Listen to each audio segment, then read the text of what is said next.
Hello everyone. तो कैसे हो आप सब। मैं हूँ सोनी, आपकी स्टोरी टेलर। हमेशा की तरह सीधा स्टोरी पे आते हैं। आशिकी एक जुनून का पार्ट, लास्ट पार्ट है। वैसे वैसे वैसे ये लास्ट एपिसोड का पार्ट 1 है। ओके, मैं इसे 2 पार्ट में एंड कर लूँगी। पिछले पार्ट में हमने देखा था रिद्धि सौम्या को सुलाने लगती है ताकि सौम्या शांत हो जाए, उसके मन में जो भी चल रहा है डियर एंड ऑल वो सब भूल जाए। रिद्धि ने सौम्या को टाइट हग किया था और वह सौम्या को कहती है कि सो जाओ ना। सौम्या कहती है जान नींद नहीं आ रही है, दिल बेचैन है। रिद्धि कहती है कैसे नींद आएगी आपको। सौम्या कहती है जान पता नहीं कैसे मन बेचैन है। उसी वक्त रिद्धि के कानों में एक अजीब आवाज़ आती है, मानो कोई कपल हो और वो हंस रहे हो। रिद्धि को अजीब फील होता है, उसे लगता है उसने वाइन पी है, उसका असर है। और अगर वो सौम्या को बताती है तो सौम्या डर जाएगी। रिद्धि सौम्या को बिजी रखने के लिए और सुलाने के लिए जल्दी से अपने अपर को ऊपर खिसकाती है और एक बच्चे को जैसे सुलाया जाता है सौम्या को ठीक वैसे ही सुलाने लगती है। सौम्या एक साइड शक शुरू करती है और दूसरे में दबाव बनाने लगती है और काफ़ी टाइम बाद सौम्या पूरी तरह खुद को भूल जाती है। वो धीरे से रिद्धि में हो जाती है प्रॉपर। और रिद्धि समझ गई थी उसका इशारा। वो कहती है आपको सोना चाहिए, रात हो गई है और कल हमें ट्रैक अगेन शुरू करना है। यहाँ सौम्या एक झटके में रिद्धि की टमी से स्लाइड होके ग्राउंड फ्लोर में उतर आती है और वैसे ही रिद्धि के होठों पे झुक के कहती है जान जरा सोचो, ऐसा व्यू, ऐसी जगह, रात की चांदनी, ऐसे ऐसे चिड़ियों की चहचहाहट और मेरी जान की गोरी बाहों में मैं खुद का कैसे काबू में रखूं, आप ही बताओ। रिद्धि कहती है लेकिन, और सौम्या एकदम इंटर हो जाती है और रिद्धि के हाथ सौम्या के शोल्डर एरिया पे आ जाते हैं और इस सिसकी के साथ वो सौम्या की आंखों में देखती है और कहती है प्रॉब्लम हो रही है मुझे। सौम्या अगेन एक बार इन कर फिर धीरे से काम जारी रखती है और कहती है कोई बात नहीं जान, बस सह जाओ थोड़ा सा। और रिद्धि नहीं रोक पाती यार, वो कैसे रोक सकती थी। उसे बस ये था कि सौम्या को नींद आ जाए। इनका ये हो रहा था कि रिद्धि की सिसकियाँ और उसके साथ साथ सौम्या की वो बातें माहौल को और भी गर्मी में रख रहे थे। तभी रिद्धि के कानों में वो हंसी की आवाज़ अगेन आती है और वो एकदम सौम्या के हाथ पे हाथ रख के उसे रोकती है और सौम्या कहती है जान कि क्या हुआ। रिद्धि कहती है कुछ नहीं बस।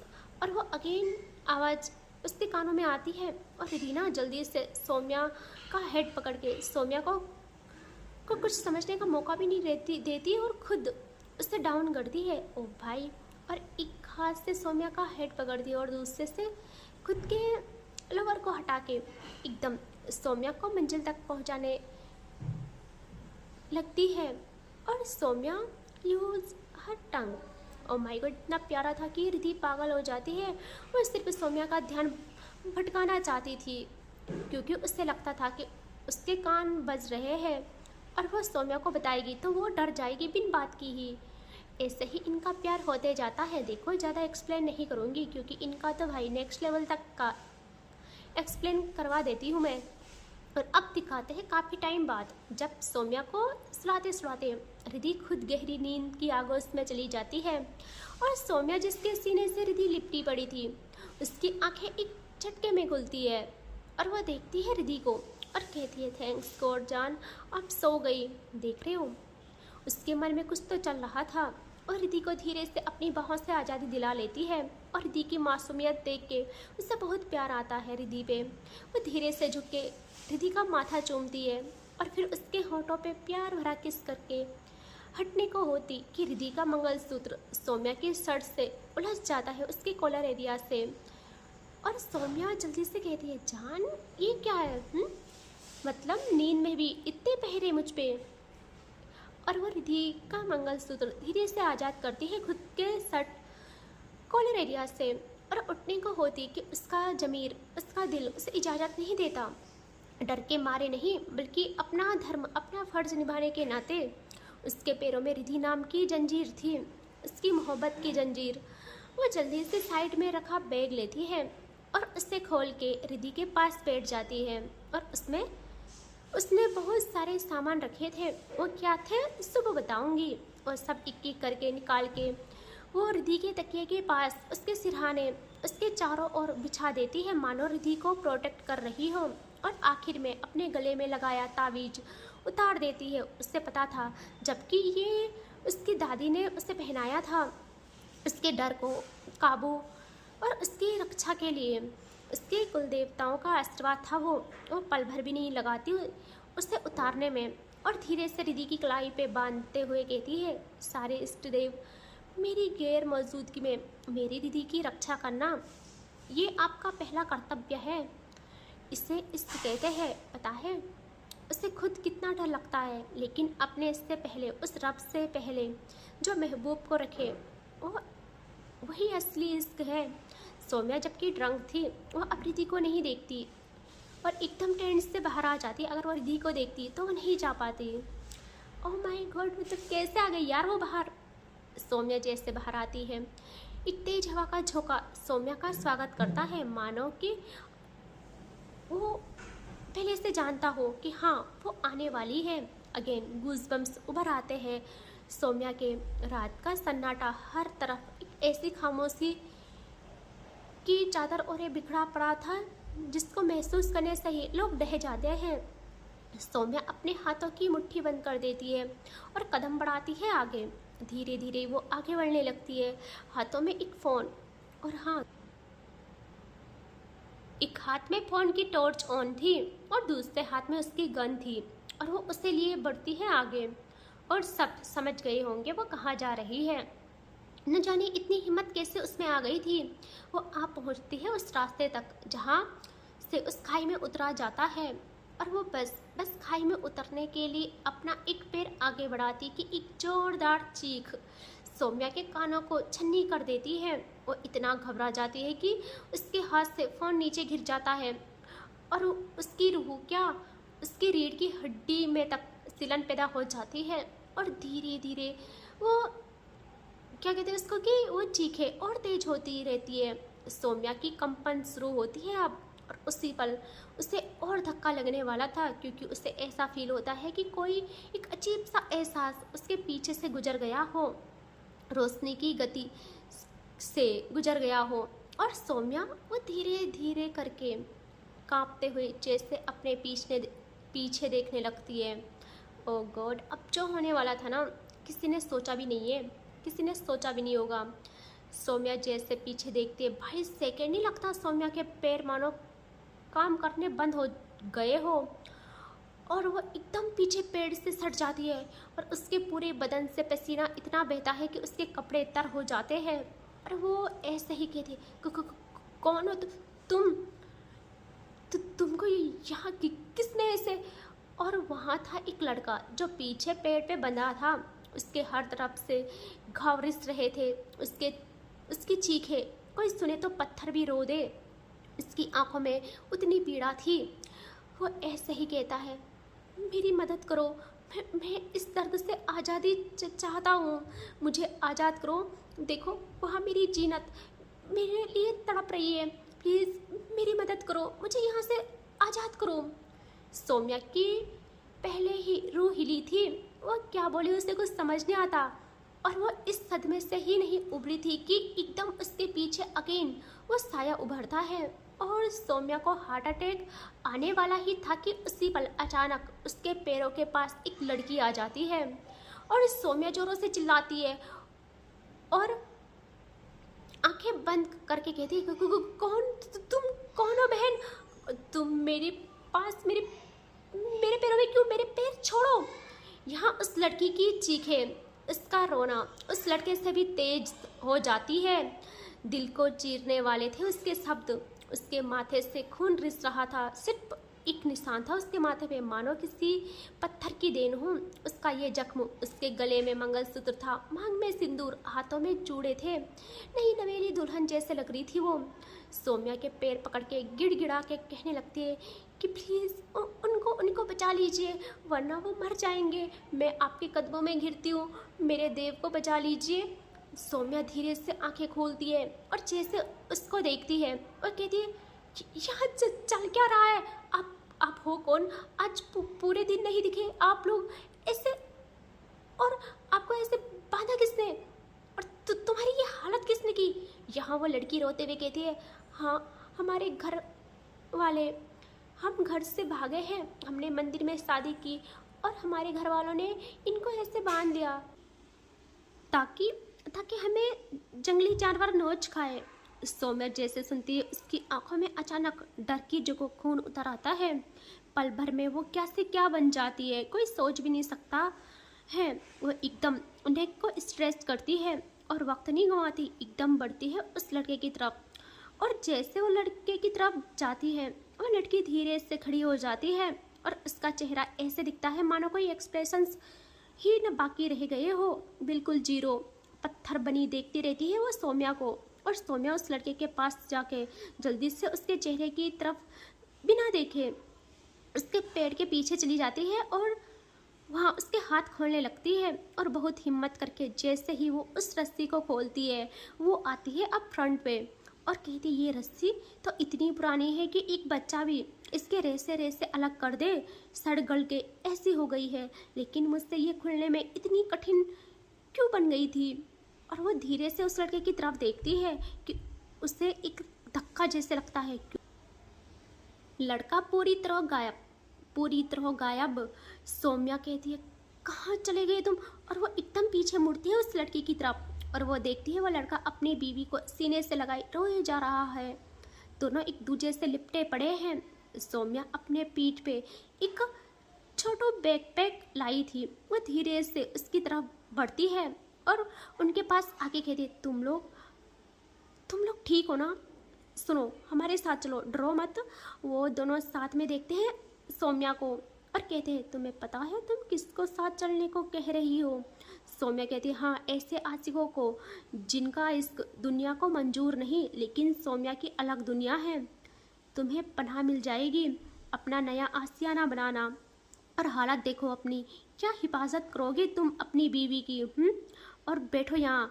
और वो उनको वहाँ बिठा लेती है और अपने बैग से मेडिसिन और अपनी हैंकी उठाती है, उसमें बहुत सारी हैंकीज थे, और अच्छे से उन दोनों की पट्टी करने लगती है। वो दोनों एक दूसरे को देखते हैं, फिर सौम्या को अजीब नज़रों से। सौम्या ड्रंक थी और कहती है कि इतने में सारे जख्म नहीं भरेंगे, लेकिन जितने ज़्यादा गहरे थे उन पे मैं पट्टी बांध चुकी हूँ, बाकी हैंकी ख़त्म हो चुकी है। और वो उठ जाती है और कहती है, यहाँ तुम लोग सेफ़ हो, ठीक है? जब तक सौम्या है तुम लोग सेफ़ हो। तभी वो लड़का कहता है, तुम्हें डर नहीं लग रहा? सौम्या कहती है, डरती मैं सिर्फ भूतों से हूँ, इंसानों को मेरा खौफ होता है। और वो नीचे उतरने लगती है और कहती है, यहीं पे रहना, मैं बस अभी आई, मुझे कंपनी देना, वरना मेरी बस की नहीं है नीचे उतरना। अच्छा हुआ तुम लोग मिल गए मुझे, वरना पता नहीं क्या होता मेरा। और सौम्या के जाते ही वो दोनों एकदम पल भर में सौम्या से 5 कदम पीछे खड़े मिलते हैं, न जाने कैसे। और उस लड़के की आंखों का रंग धीरे धीरे बदलने लगता है और उसके जो जख्म थे उनसे लाल खून की जगह काला खून रिश्ता है और उन जख्मों में लाखों कीड़े रेंगते हुए नजर आते हैं। और वो बस सौम्या की तरफ बढ़ता, एकदम उसके सामने हवा से भी तेज गति से उसकी बीवी आ जाती है और वो खून भरी आंखों से देखता है अपनी बीवी को और कहता है, जीनत ये क्या हरकत है? जीनत की आंखों में पहली बार कुछ अलग मंजर था। वो कहती है, हर कोई हमारा दुश्मन ही है देव, तुमने देखा नहीं किस मासूमियत से, किस तरह उसने हमारे सालों से रिश्ते जख्म संवारे हैं। देव कहता है, जीनत सारे इंसान हमारे दुश्मन हैं, तुमने देखा नहीं, उसने एक रुमाल को हमसे छुपा लिया और कहा कि उसके रुमाल ख़त्म हो गए हैं, वो भी हर इंसान की तरह हमें ठगना चाहती है। जीनत कहती है, देव वो अनजान है हमसे, वो क्यों ठगेगी हमें भला? देव अजीब हंसी हंसता है और कहता है, अच्छा जीनत वो नहीं जानती हमें, जरा देखो वो कहाँ जा रही है। सबकी तरह जीनत मुड़ती है पीछे और वह देखती है सौम्या को गिरते पड़ते डर डर के उस कब्र की ओर जा रही है। जीनत की आंखें भी बदलने लगती है। यहाँ देव कहता है, वो भी वहीं जा रहे हैं जहाँ सब, तुम्हें भी पता है क्यों जाते हैं, ताकि कब्र को नुकसान पहुँचाए, हमें और तड़पाए। जीनत और देव दोनों कुछ पलों में सौम्या के बिल्कुल करीब आ जाते हैं, और सौम्या जो बेचारी आंखें बंद किए डरते डरते धीरे धीरे वह किस हाल में पहुंची थी वही जानती थी। वह अपने कांपते हाथों को धीरे धीरे से आगे बढ़ाती है और राम राम कह के एकदम ब्रेसलेट को निकाल लेती है। और गॉड, आखिरकार वो निकाल ही लेती है। और देव और जीनत जैसे इस तरह अपने हाथ आगे बढ़ाते हैं सौम्या को नुकसान पहुंचाने के लिए, और तभी वह सौम्या को देखते हैं। वह एक नज़र उस ब्रेसलेट को अपने सीने से लगाए गहरी सांस ले रही थी, और फिर कुछ टाइम के बाद चूमती है उस ब्रेसलेट को, और जैसे पीछे मुड़ती है अचानक उसकी नज़र पड़ती है उन कब्रों पे, और उसके चेहरे पे डर की जगह एक अजीब सा गुस्सा भर आता है। और वो कहती है, व्हाट द हेक, कितने पापी लोग हैं ये, इनको नरक भी नसीब न हो। और उसकी बात पे देव और जीनत एकदम अपने असली रूप में आ जाते हैं, इतने सड़े हुए हाल की हर तरफ कीड़े रेंगते हुए। और वो बस सौम्या को कुछ करते। सौम्या जल्दी से झुक के उन पे लगी ताबीज को एकदम हाथ में रख के उखाड़ फेंकती है, और जैसे एक ताबीज टूट जाता है, जीनत और देव के जिस्मों का सबसे बड़ा घाव एकदम भर जाता है, और दोनों हैरान, दोनों यहाँ सौम्या एक एक कर सबको हटा देती है। और उसने वो पापी लोग उन लोगों को कहा था जिन्होंने वो वहाँ बांधे थे, ताकि उनको शांति भी ना मिले। और सौम्या उनकी रूह को पूरी तरह आज़ादी दिला देती है, और दोनों के जख्मों पे पूरी तरह मरहम लग जाता है। दोनों को अब एहसास होता है वो क्या कर रहे थे। सौम्या सब कुछ काम अच्छे से करके उनको ना थोड़ा सा प्रणाम करती है, और कहती है, प्लीज़ डराना मत, प्लीज़, मेरी दिल की स्पीड बुलेट ट्रेन से भी ज़्यादा तेज़ है, पल भर में दिल फट जाएगा अगर एक और कुछ हादसा हुआ तो। और वो जैसे पीछे मुड़ती है उसके ठीक पीछे उससे मिलते हैं देव और जीनत, और सौम्या अगेन इतना घबरा जाती है कि चिल्ला के वो अपने हाथ को अपने कानों पे लगा देती है, और वो आवाज़ पूरी खाई में गूंज जाती है, और गूंज के डायरेक्ट जाती है उसकी रिधि के कानों में। यार देख रहे हो, और रिधि की आंख एकदम खुल जाती है, और उसके लोगों पे एक नाम, सौम्या। और वो जैसे बगल देखती है वहाँ सौम्या नहीं, और रिधि का रिएक्शन, उसका हाल क्या हुआ होगा जरा सोचो। उसकी रूह कांप जाती है, और वो कांपते हाथों से सौम्या कांपते हाथों से वो अपने बिस्तर टोलने लगती है। जैसे वो वहाँ सौम्या को नहीं पाती, जल्दी से उठती है और देखती है उसके चारों ओर एक सुरक्षा कवच बना हुआ है, और रिधि घबरा के अपने हाथ पे कुछ फील करती है, और देखती है वहाँ सौम्या का गले का तावीज, और रिधि सब समझ जाती है। और अब वो वक्त नहीं गंवाती, वो भागती है सौम्या सौम्या नाम की रट लगाए बाहर। वो किसी को नहीं उठाती, उसकी नज़रों में सिर्फ सौम्या सौम्या थी। वो पागलों की तरह बिना किसी सहारे, बिना किसी रोशनी के चिल्ला चिल्ला के सारी जगह देखने लगती है सौम्या को। जब उससे कहीं नहीं मिलती तो वो उस चांद की रोशनी का सहारा लेके भागती है उस खाई की तरफ, क्योंकि उससे पता था सौम्या वहीं गई होगी। यहाँ तनु और सिया की कानों में जैसे ये आवाज़ आती है वो दोनों घबरा के उठते हैं, और तनु जल्दी से अपनी गन लेती है और उठ के बाहर आती है, और उसके साथ सिया भी। और जैसे रिधि को उस तरफ भागता देखते हैं, दोनों घबरा के रिधि के पीछे भागते हैं। तनु कहते हैं, रिधि रुक जा यार, कहाँ जा रही है, और 21 सौम्या कहाँ चली गई। लेकिन कुछ फ़ायदा नहीं होता, रिधि को कौन रोक सकता था। और यहाँ सौम्या जैसे चिल्लाई थी, उनको अपने पीछे देख के वो जल्दी से अपने दिल पे हाथ लगाती है अब, और कहती, पागल हो तुम दोनों, यहाँ कैसे आ गए। तुम्हारे तो पैर भी सही से काम नहीं कर रहे, मेरी जान हलक तक आ गई थी। तभी देव कहता है, शांत रहो, कुछ भी नहीं होगा तुम्हें, और देखो उस वक्त से तुम यहाँ हो, कुछ हुआ है क्या, नहीं ना, अपने डर पे काबू पाओ। सौम्या कहती है कि क्या काबू पाओ, तुम्हें मेरी हालत का अंदाजा भी है। और वो डरते हुए पीछे खिसक के एक पत्थर के पास बैठ जाती है, और वो दोनों उन कब्रों पे बैठ जाते हैं। सौम्या कहती है, ओए वहाँ क्यों बैठे हो बेवकूफ़ो। वो कहते हैं, तुम डरो मत, तुम डर और कांप क्यों रही हो इतना, अभी तो तुमने कहा था तुम किसी से नहीं डरती हो और तुम्हारी अलग सल्तनत है। हमारी रक्षा करोगी। सौम्या थोड़ा सीरियस हो जाती है और कहती है मैं किसी से नहीं डरती। मैंने और मेरे घर वालों ने न जाने कितनों की जिंदगियां ली है, लेकिन मुझे आत्माओं से डर लगता है। मैं किसी की सांस लेने के बाद दोबारा उन्हें पलट के नहीं देखती थी। जब तुम अचानक सामने आए मुझे लगा पल भर के लिए कि तुम उन्हीं में से कोई हो जो मुझसे बदला ले रहे हो। और वो लोग एक दूसरे को देखते हैं और कहते तुम क्यों किसी की सांसों से खेलती थी? तुम्हें पता है सबका हिसाब होता है। सौम्या कहती है मेरा भी हुआ है और आगे भी होगा, लेकिन मेरी जिंदगी में एक है जिसके लिए मैंने सब छोड़ दिया, सब। और वो अपने हाथ में उस ब्रेसलेट को लेती है और प्यार से उसे देखने लगती है। वहाँ वो कहते हैं ये क्या? और वो कौन है? ये तो किसी लड़की की निशानी लग रही है। सौम्या उसे चूम के कहती है हाँ ये मेरी रानी की है, मेरी रिधि की। इसी के लिए मैं यहाँ आई। ऊपर से इन कब्रों पे गिरा था ये। पता मैं देख भी नहीं पाती कब्रों को अगर मेरी जान के प्यार की ताकत ना होती मेरे पास। और हाँ तुम लोगों के सहारे भी मैं यहाँ आ पहुँची, वरना अकेले नहीं हो पाता मुझसे। न जाने क्यों आज मेरा मन शांत है, उस कदर नहीं डर रहा है जैसा मुझे डर लगता है।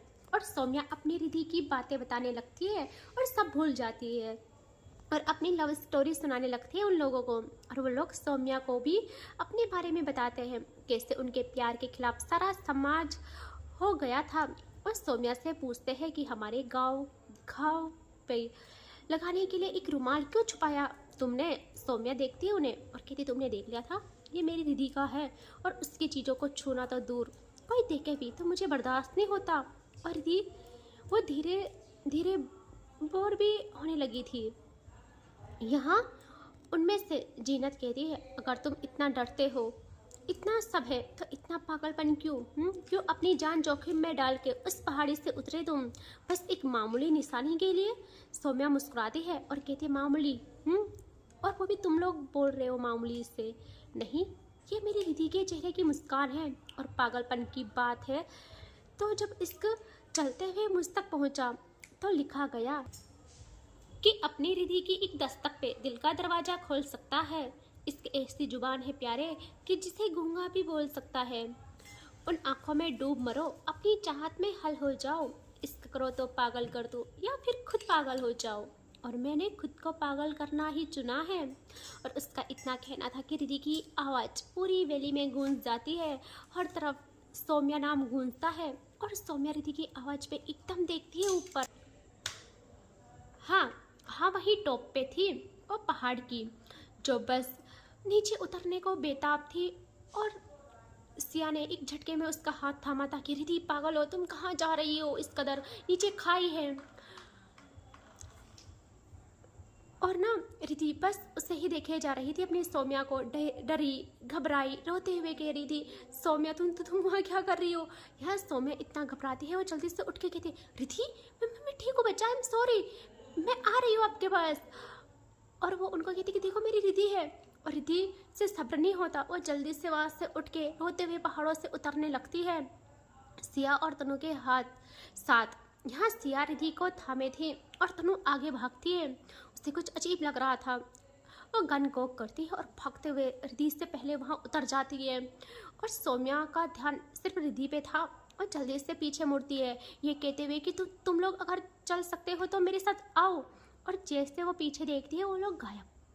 सौम्या घबरा के इधर उधर देखती है कि कहाँ चले गए, लेकिन वो वहाँ कहीं भी नहीं थे, कहीं भी दिखते नहीं है। धीरे धीरे सुबह पूरी तरह से हो जाती है।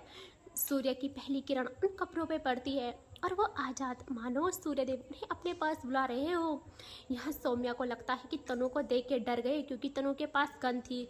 तनु एकदम सौम्या के पास आके उसका हाथ खींच के अपने पीछे करती है और उसे प्रोटेक्ट करते हुए कहती है तुम पागल हो, बुद्धि नहीं है तुम में? समझ नहीं आया कि मैं उकसा रही हूँ, तो तुम कैसे यहाँ आ सकती हो?